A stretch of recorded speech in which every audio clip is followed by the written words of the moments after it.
Il focus sicuramente in vista di settembre sarà la gestione delle scuole. Cercheremo di mettere al meglio, preparare al meglio l'istituto comprensivo con tutti i suoi plessi per i nostri bambini che inizieranno scuola a settembre, e altro focus sicuramente sarà la manutenzione del ordine ordinario, perché è molto sentita da parte dei nostri cittadini e vorremmo migliorarla. È pronto a iniziare nella veste di sindaco Alessandro Arpi, già vice sindaco nella precedente amministrazione a Santa Maria di Sala, dopo aver ottenuto il 52,18% dei voti, nonostante la divisione del centrodestra. La coalizione a suo sostegno, composta da Fratelli d'Italia, Lega, Indipendenza Veneta, Generazioni per Crescere e Coraggio Italia, ha infatti staccato nettamente quelle degli altri due candidati. L'ex sindaca Natascia Rocchi, sostenuta da Forza Italia, Alternativa Civica, Progetto Rinascita Comune, al 29,61%, e Massimo Iovine, che si è rappresentato con la lista civica Insieme e l'appoggio di Partito Democratico,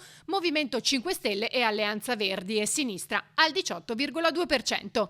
Uno spoglio al cardiopalma durato fino alle 21, che Arpi ha seguito passo dopo passo dalla sala consiliare. Un risultato che in qualche modo il candidato si aspettava nonostante i toni della campagna elettorale. La squadra era molto motivata e molto abile, quindi avevamo ottime possibilità di vincita e questo è stato un bel dato, abbiamo portato a casa questa vittoria. Anche se devo dire che i toni di questa campagna elettorale sono stati un po' troppo accesi, molte lezioni infondate, molte accuse dalla quale assolutamente mi dissocio, si è tutto svolto nella piena regola assolutamente. Ha vinto un mix di trasparenza che abbiamo sempre avuto e anche di competenza, quindi il cercare di affrontare anche a livello di presentazione, di discussione con i cittadini gli argomenti in maniera molto pragmatica, penso che sia stato uno dei nostri valori aggiunti in questa campagna elettorale.